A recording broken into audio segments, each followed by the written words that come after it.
Thank you, and yes, you dare say. Thank you, Dr. Sharkey. What a beautiful, beautiful way to start us off. I feel like my heart is connected to your journey, and I am moved and motivated and grateful for your words, and quite frankly, sharing your experience and wisdom and success. Good morning, everyone. So, I was asked to come and share a little bit about my story and my journey towards transformational learning communities. And I think it's important for folks who may not know me to know who was invited into the room. So, when my organization, the San Francisco Coalition of Essential Small Schools, or myself, I am invited into the room, usually people know that our mission is to be disruptive, interruptive.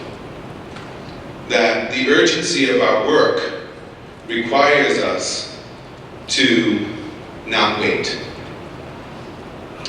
And in doing so, I was asked to do this way back in September, October, somewhere back there, actually perhaps even earlier. But I started to think about, okay, let's think about what it is that I might share as part of my story.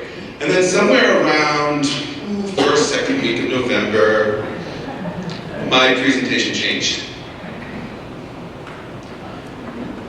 And then in December, it changed again. And it continues to change. And the issue is I want to be responsive to our current conditions. I want to be accountable to our mission to disrupt and interrupt inequities. And I want to recognize that there's a journey that allows us to do that. And the truth is, I don't know everybody in this room. And what our national context has told me in the past month and a half is that my assumptions of the fact that we are all ready to go there have actually been checked. And I don't know who's ready to go there.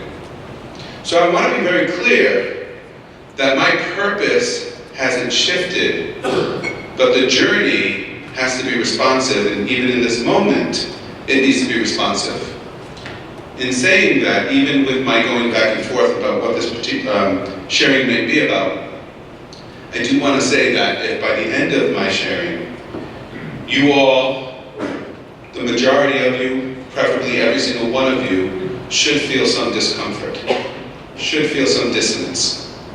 And if you're not feeling that, either I haven't done my work or you've done a really good job of either pushing yourself forward or putting walls up.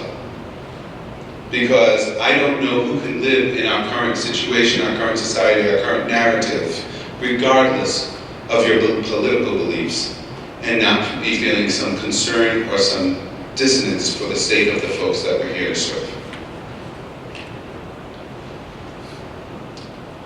So I'm hoping as a result of my sharing that we will explore and look in the mirror and ask ourselves, what does it sound like, what does it look like, and what does it feel like to be fiercely committed? As I mentioned, as a result of Dr. Sharkey's sharing, I feel like I have a connection right now to what it might feel like. Every single time Dr. Sharkey said, and I believe, and I believe, and I believe, I got a chill. And I listened deeply, and I was pushed. So the SRI mission says that the School Reform Initiative creates transformational learning communities that are fiercely committed to educational equity and excellence. I love how Carrie flipped the script today and said we're not going to get to that first goal without first doing that second piece.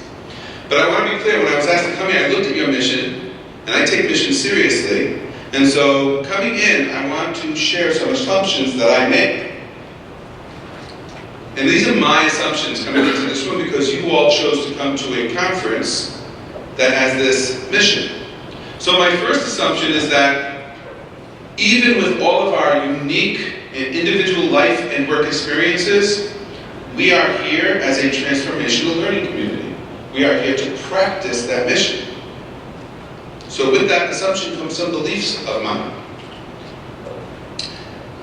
Even as we are here as a transformational learning community, each of us individually, because of this mission, my expectation, my assumption, is that we are here to demonstrate a fierce commitment to educational equity and excellence. And finally, that gives me permission, if my assumptions are accurate, and they may not be, that therefore I'm here, and I am expected to model this fierce commitment by provoking the uncomfortable reflection and work of fierceness. So it's interesting, both Carrie and Deirdre both spoke of discomfort. We talk about this seminal piece of text that we look at, are you willing to be disturbed? Dr. Sharkey says, we are not going to be fiercely committed without being committed to being uncomfortable.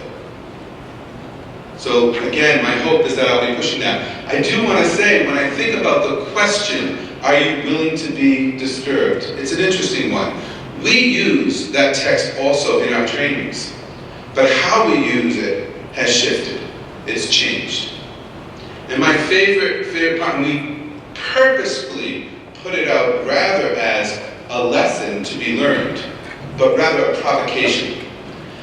And when we're successful in creating the conditions of transformational learning communities, we frequently will hear in the reflection of the debrief about that text, a colleague across difference, a colleague of color, who will say, who was this written for?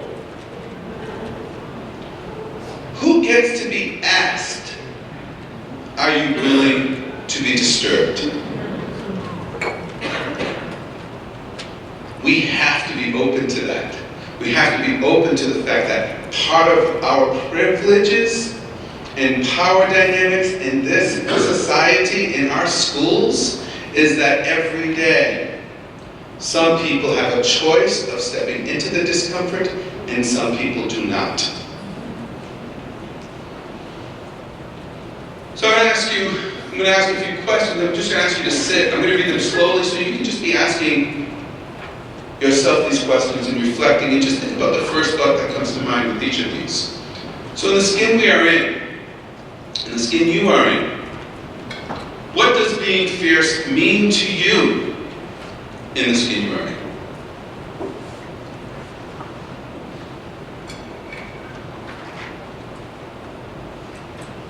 What does it look like? What does it sound like? What does it feel like when you are fierce in the skin you are in?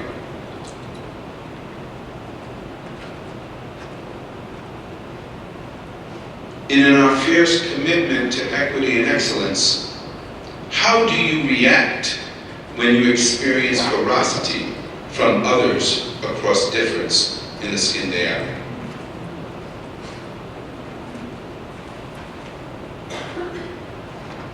How do the rules of fierceness shift when we are the subject or we are the object?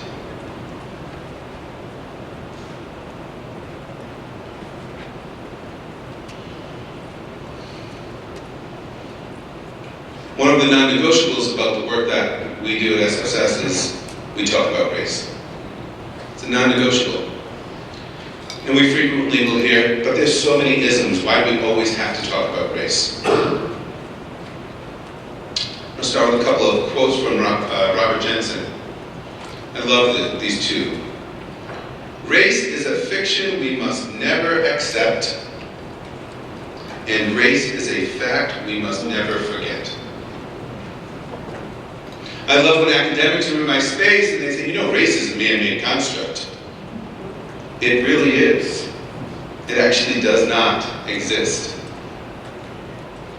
The impact of it, however, is very real and every day. And when we can eradicate the impact of race, then we can stop talking about race. In fact, we get stuck when we talk about race. And we're really good at renegotiating the topic or redirecting the topic, and we frequently will ask the wrong question. And in a society where there is a dominant culture, that dominant culture, yes, it is whiteness, We frequently want to get caught up in the debate of, well, are all white people racist? Sounds like a good paper to write. I'd like to push us to sit in the discomfort and the organicness of some other questions. I'd rather explore the essential question of how do all white people benefit from institutionalized racism in the United States? In referring to the first quote we saw from Dr. Shaki about our belief systems and whether or not we should have permission to even be educating our youth. How do dominant culture people benefit from institutionalized racism in our schools? So I want to be very clear. We are talking about whiteness when we're talking about dominant culture.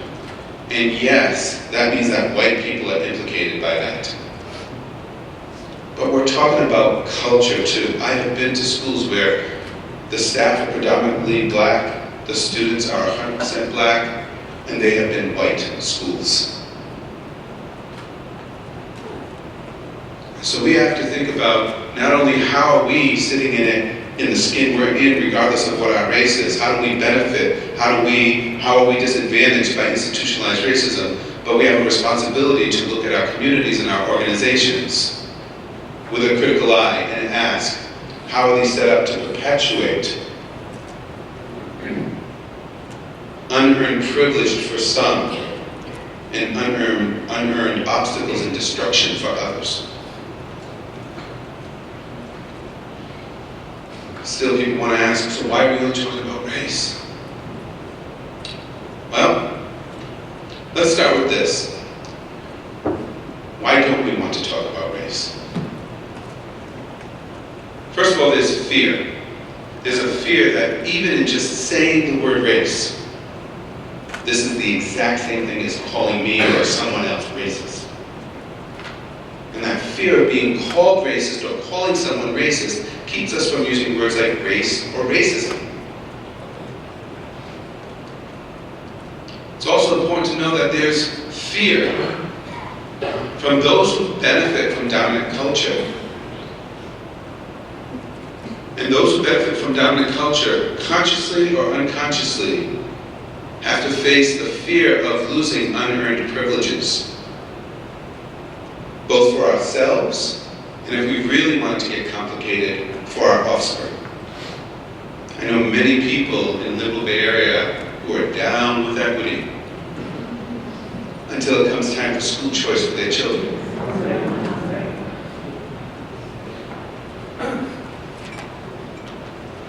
There is fear from those who benefit from dominant culture, and I want to be real here. And I know some people say, Greg, don't give all our secrets away. White people know how people of color have been treated. There is fear in our community. I would even say there are those who are terrified of being treated similarly or worse when we are no longer in control.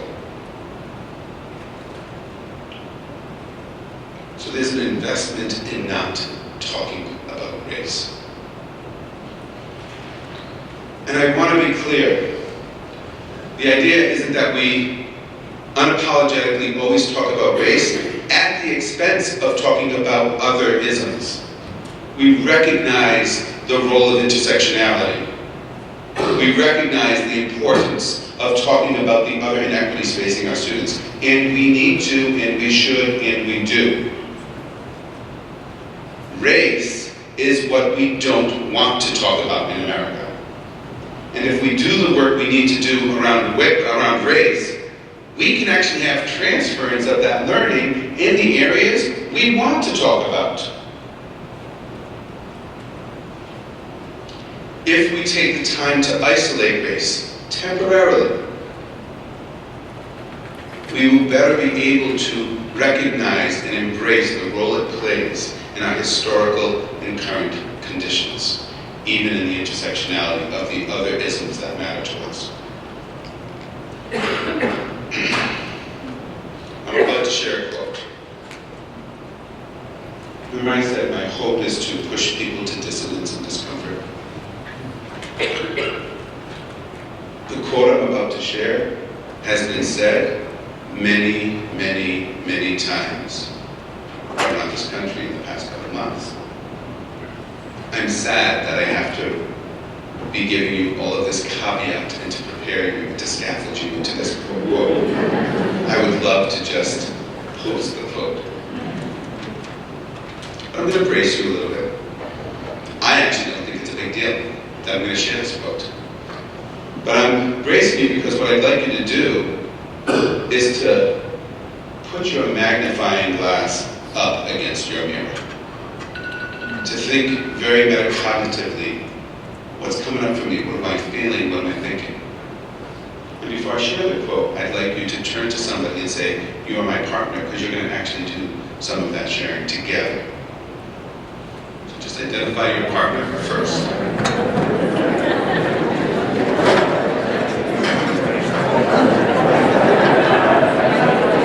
Great.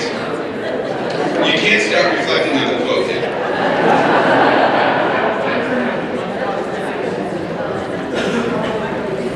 I am curious though, how many people just shared with a partner a guess of what their quote was? I'm just curious. Oh, that's good, sitting in it, I like that. So the quote, I'm just going to ask you to just sit with the quote until I give you the prompts to share with each other. White people who voted for Donald Trump are racist.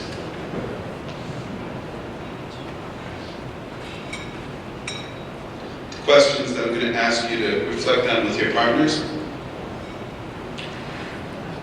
What do you feel reading these words?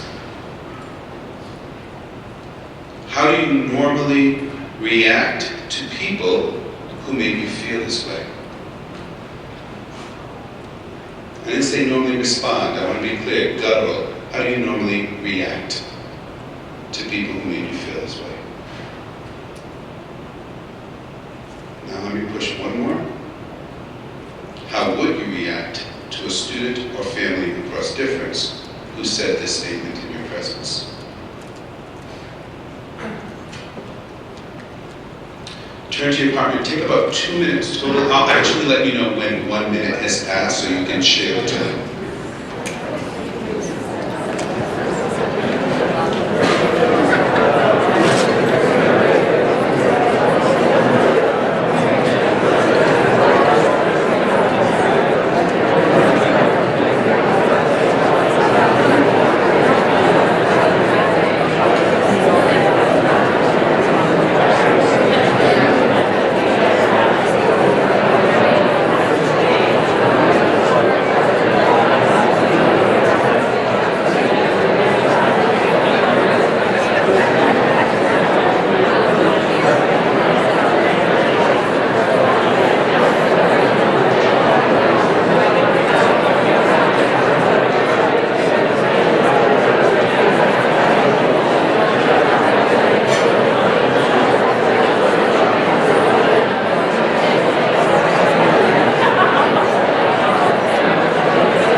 Thank you.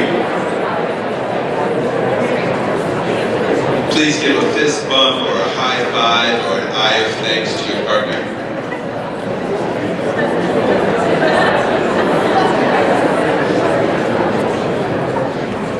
So I want to be honest, this was the slide. This was the one where I'm thinking, and honestly, in November when I met with the planning team, they said, what are you thinking? This was the first thing I said. And it was the first thing that I took off. And it was the thing I only just thought about last night putting back. And why did I put it back? Because I like to be provocative? No, I actually don't. I prefer sitting alone in a cafe talking to nobody. Appreciate your laughing. I'm serious. The truth is, this isn't about me saying this quote. This isn't about my political beliefs or anyone's in this room. This is about the fact that we are educators.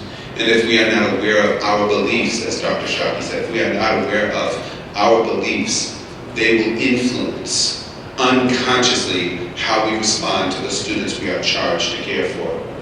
And if you do not think that there are children who are impacted by our national narrative right now, then you might be unaware. You might be unwoke. Even in this short time, there have been surveys that are showing across this nation there are double-digit increases in hate crimes. In research that's happening in our schools, those numbers include up in near 64% increase in hate crimes since our election. The person who was elected is not going school to school committing hate crimes. There's a narrative that if we're not watching, our students are. And we have to be conscious and aware of where we sit in this and what work we need to do so we know how we can respond to how others might be sitting in it that are in our care.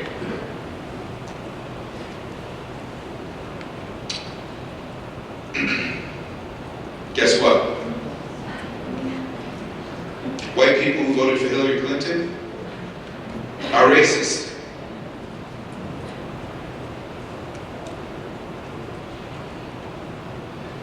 Guess what? In America, white people are racist. Let me just start by saying, I'm Greg Peters, I'm white. Hi, Greg. Hi. And I'm racist. So how did I walk us through this emotional pathway of putting this language out there? Because language gets in our way. We have to take the time to unpack and make meaning of this language together. The words we use, while they are important, require us to do work about the meaning behind them.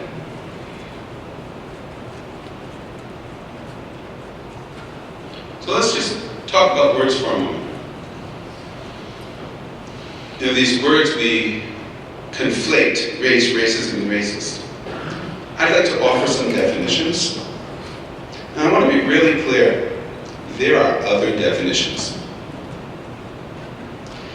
It's more important that we take the time in our communities to define our terms than it is having the right, the perfect term. In fact, we frequently stall the work we need to do in the name of getting the wording perfect. That is consciously or unconsciously a detour. It is intended to keep us from work we are afraid of. So when I share these definitions and people say, I have a different definition, amen, great. The idea is, are we clear where we're coming from? So as I share my definitions, I am not trying to educate you. I am trying to share, here's how I define the terms. So that these emotional statements, possibly, maybe it wasn't emotional to people, but when I say white people are racist, people got stuff going on, I am certain. But maybe my definitions will help us say, oh, this is what he's talking about. And I'm not trying to make you comfortable. I'm trying to just be clear. But what I know is true is if I just say white people are racist, there are different people in this room who are hearing it differently. And I have a responsibility to say, well, let me just say what I mean when I say that. So when we talk about race, race is, as I said, a man-made classification of people. It's based on supposed physical or genetic traits shared by a group. And it's not just skin color. It's physical features like hair, skin tone, stature, etc. And quite frankly, the origin of race was to separate people, was to classify who was more beautiful than others, was to classify who was of a higher order than others, and it was created by man. Now, if dominant culture is associated with white culture, I have a hypothesis about who might have been the people who created those definitions. When we're talking about racism, we are talking about the belief. Remember, it was important to hear about what the beliefs of each of us is? The belief that members of a race possess characteristics that distinguish it as inferior or superior to other races. And there's this other piece to this definition, this resultant prejudice, discrimination, or antagonism from those with real or perceived power, because again, I know when we start talking about racism, like I'm very, in my unwoke days, I'm like, I'm not white, I'm gay. I grew up on welfare. And what's that got to do with the fact that you are white? So we want to sort of really use this to manipulate. When we're talking about racism, we're talking about real or perceived power directed against those of a different race in order to gain or maintain power. Now that piece to gain or maintain power is really important because for me, there's the potential people read that as intentionality. And that is the difference between being racist and being a card-carrying racist. And I know that we're afraid to recognize the benefits we receive from racism because we think, oh, people think I'm in the Ku Klux Klan. Now, let's be real, the Ku Klux Klan does exist. There is overt racism. And if we limit talking about racism to overt racism, we are missing the part that's affecting every one of our children every single day, regardless of their race, and that is how systemic racism is playing out in our lives every single day. So if you go back to my slide, you'll see I did not say, white people, if you voted for Trump, you are a racist. Subtle difference. Subtle difference. But in unpacking these words, I am provoking to say, can we stop shying away from the fact that just by being white in America, we benefit from racism? That's the point.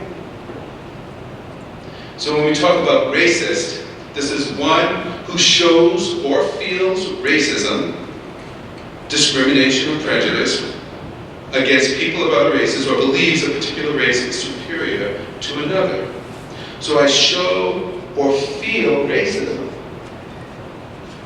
How many of us have done all of our internal work to surface where and when that plays? How many of us have such a self-assessment? We're very clear about every single variable influencing our actions, our decisions, our reactions.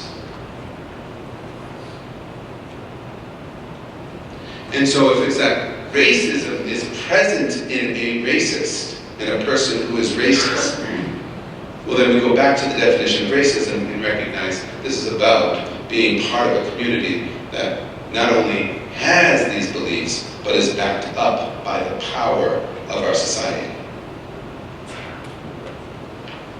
So again, if you have different definitions, that's fantastic. And engage in those, and you might say different sentences than I do. But the question is, are we having those conversations or are we avoiding those conversations? If we're avoiding those conversations, then how are we committed to fierce commitment to equity and excellence, how we committed to developing transformative learning communities. So I thought I would share a little bit about my narrative of being in transformative learning communities. And it started when I was a teacher, and as a teacher, I got traditionally trained to be a facilitator. Our whole school was engaged in professional learning communities. It was very powerful, it was wonderful. The adults were so happy. It was the most functional space we had had in our careers. They were beautiful, they were great spaces. They really were. I'm not being sarcastic. And I'm not countering the fact that they were great spaces when I say, and they did not take into account how these reached students. They made us better at our craft, and our craft was to be the best teachers we could be, and the narrative we weren't talking about was we were going to be great teachers, for the students we could teach. And there wasn't the commitment, an unapologetic commitment that our least reached students would always be on the table. Then I had the opportunity to move into a principal role at a school, and I thought, what would it look like if I started from the place where we left off? And so when we created our transformational learning communities, we called them I-groups. I-groups stood for individual inquiry groups. And we wanted to put that individual in there because we wanted there to be a constant reminder that we were looking in the mirror. And so we did our work with protocols and structures and facilitation that were really important to teach us how to hold space, be together, talk, etc. But we added to that a layer of non-negotiable commitment and focus on equity. And what ended up happening was, and I loved what Dr. Sharkey said, she said, we spent a lot of time planning. We spent more time in our transformational learning communities. And that was true in my school as well. And as a result, what happened was those not only became transformational learning communities once a month for 2 hours, the school became a transformational learning community. The discourse not only happened with my 7 to 8 people I was in that I-group with, that discourse reached out to the other staff. Ultimately, it reached out to the students. Ultimately, that discourse was the discourse we were having with our families. And not only did our discourse change, but then as a result, over time, our culture changed. And then, as a result, over time, our results changed. When I went to the school in its third year, it was the most racist place I had ever been to in my life. The year before, they had removed every single African-American male student except one. The reason that was given to me was because they were bringing the scores down. And they got away with this. I'm also quick to say they didn't mention that at the interview. By the end of my tenure at that school, and well before the end of my tenure, our school attracted the diverse community of San Francisco. We were 98% students of color. Most students coming in before reading level. We graduated 100% of our students UC eligible, University of California eligible. We were one of only 2 schools in the city to be closing the racial achievement gap when the city was under court consent decree to desegregate and could not do it. The work was crazy hard. The work was crazy hard. So then, when I was asked to lead my principalship and to start an organization, it started with collaborating with people like people in this room, the national facilitators, saying we need to merge this equity with this transformational learning community. And I was asked to go, I was just being a principal, I was asked to go because people said, there's a school that's doing it. And it was great. Like, these adults did amazing work, amazing learning, and at the same time I was asked to lead my principalship and start an organization to do this work. And what I learned was, for all the work we were doing across the nation that was really powerful, to some extent it was replicating some of that dynamic of it being adult-centered, because there was a lot of adult learning happening, a lot of adult collaboration, a lot of collegiality, but it took us a long time because we had to wait until everybody was in agreement and we were all calibrated. The benefit of opening a local center was I was able to say, great, I'll still be in these conversations, but in the meantime, we need to act. We can't wait. I appreciate that. You know, I'm putting this hashtag of we can't wait in the skin I'm in as a white man. And when we saw the video from the skin that Dr. Sharkey's in, and she's like, don't give up, I thought to myself, I wonder what role race plays, that the aspirational message Dr. Sharkey is giving to her, to her work and to her students is don't give up. And the aspirational message I have to come up with is we can't wait. Those are 2 different choices. And so in doing this work for the past 12 years, I have to say the transformational learning community work we do, the I-group work we do, that was just a small strand of work when we started. It has become the crux of transformational work. And in that, we have worked with our schools and we have created a logic model of what the progress should look like over 4 years. And we've created a rubric, a cultural proficiency rubric, where we go into schools self-assess so they can see where they are and where the work needs to happen. But ultimately, what I'd like to share is that we've created a framework of what this work looks like that has been really effective for schools to be able to attach themselves to this very vague concept of what it means to transform a school or transform individuals to be culturally proficient, to be equity-centered. And just very quickly, I'd like to just share this model, and it is very quickly that I'm going to share it, but there's these 4 stages of the cycle that are constant. The cycle is constant. There is not like, oh look, we did this, check. That we are constantly in the cycle, we are constantly considering all 4 stages, but depending on where one self-assesses, it says where we're emphasizing. And so, the first stage, and again, Dr. Shaki, I want to just keep thanking you because you were so living it, is that it is hard to transform to something if we are not aware of what it is we're transforming from. And we need to take the time. We need to have the study to ask ourselves, what are our current beliefs? What is our schema? What's our mental model? How do we make sense of the world in the skin we are in? This is not a time to say, is it right or is it wrong? And this is a hard part when we're talking about equity because people feel judged to put their full truth on the table. We need to create conditions where it's like, you are showing up with who you are, whether you say it out loud or you don't. We need to create conditions so we can say it out loud and say that's our starting point. But we also need to do the same for our communities. Our communities need to have an assessment and an awareness about what is our belief systems. How many people in the curriculum of your transformational learning communities have looked at the historical timeline of public education? That is still alive today. We need to be aware of what is the schema of the system we're working in, what is the schema we are working from. Once we've done some of that identity work, that's what that is. Once we get to say, like Dr. Shaki modeled so beautifully, I believe. Well, one thing I believe is the more that Dr. Shaki says she believes, and the more she's conscious of it, the more work she's going to do, and the more she can come back next year and say, last year I believed this year I believe this. Because it's constant. But once we've done that work as a community, we then need to create conditions to interrupt inequities. Because what we learned is that it's the interruptive and catalytic experiences that push us out of our mental models. This is a lot of the work we're doing with our transformational learning communities. We're talking about using protocols. Now, I've been to places where people use protocols to control thought, to control conversation, to control participation. We're saying it needs to be flipped. We need to create scaffolds of how we engage together so that when those scaffolds go away, we can still engage, and when we see the inequities, we can interrupt them. We need permission, we need sentence stems, we need structures and tools to help us have the most difficult conversations we're afraid to have. And that's the magic time. That takes a ton of work. The problem, even with that magic time, if that's all we do, we'll be grateful for the interruption, and guess what? What we just had interrupted was us doing our best. Very few people go into schools and into our work and say, I really want to do what's right for some and not others. And so after the interruption is done, if there's no other support, we go back to doing what we think is best. And so the next stage is that we have got to make new meaning of our dilemmas.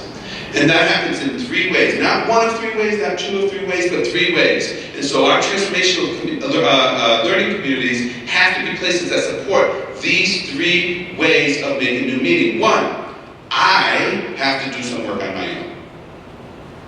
No matter who I am on my own journey, and if I'm always waiting for someone to have an agenda and a text to take me through my work, I'm not going to get very far. If I'm of the mindset that I don't mind being an anti-racist teacher, but as a union member I need to be paid to learn about my racism, my progress will be slow.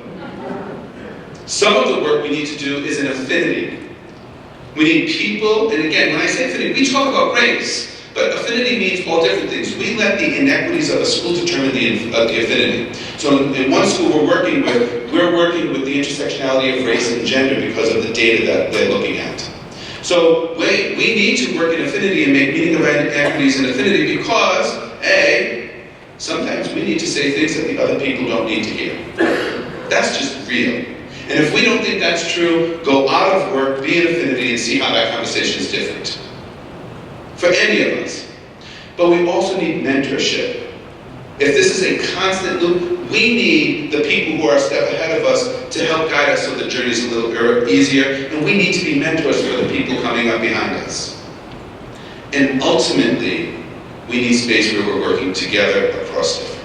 And that is the ultimate. We're doing these other two pieces so that we can come together and work across difference and hear each other's stories and make radically different meaning of our dilemmas, of our inequities. And only then can we get to that fourth stage, which is to have radical, bold, new action. We're talking about something different than tweaking.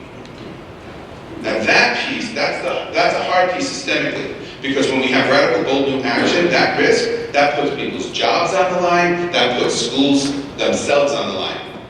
My school was one of only 2 schools closing the racial achievement gap. We were a charter school, and therefore the response from the district, instead of partnering with us, was to move our building 3 times in 3 years to 3 different communities. In my relationship with the district, I have since learned it was on purpose. They could not have that success show them up. And if we have enough new actions that lead, sometimes they're going to lead to us needing something blowing up enough, needing to have another interruption. Sometimes it's going to push us back to meaning making. But if we have enough new action leading to success, the impact will be on our schema. We will shift our beliefs.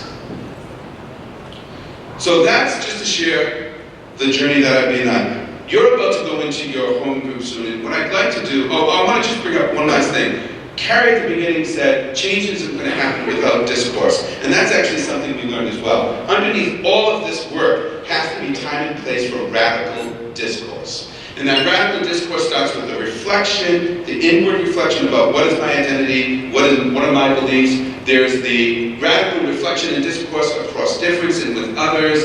And then finally, there's the discourse of really coming to agreement on the risks we're taking, the support we need for the new action. So all of that, it is true. This just doesn't happen from a plan. It happens from the communities we need to build.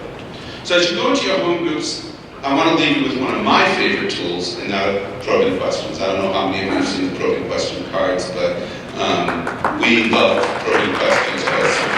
Well, that's not why I said it, but it's to bring attention to probing questions, because what's beautiful about probing questions is it pushes this belief that we've got to put the mirror up. And probing questions puts the mirror up. So as you move into your collaborations, I would ask you to hold these 3 questions. And the good news is, as you move into your collaborations, again, each facilitator is seeing this for the first time. Just because there's a facilitator in the room, it doesn't mean there's not a participant in the room who wants to take it up.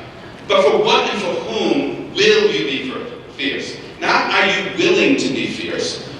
This is a committal question. For what and for whom will you be fierce? How will you know this, that you're being fierce? But more importantly, how will they know?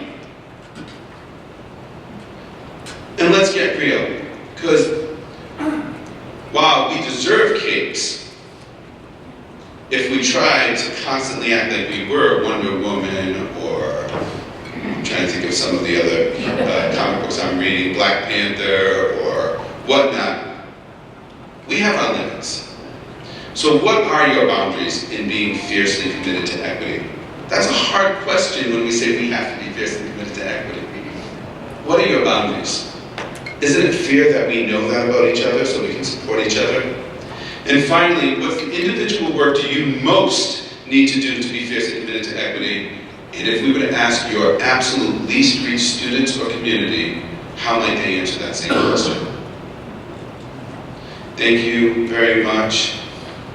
Run with the charge if you're feeling uncomfortable. Thank you.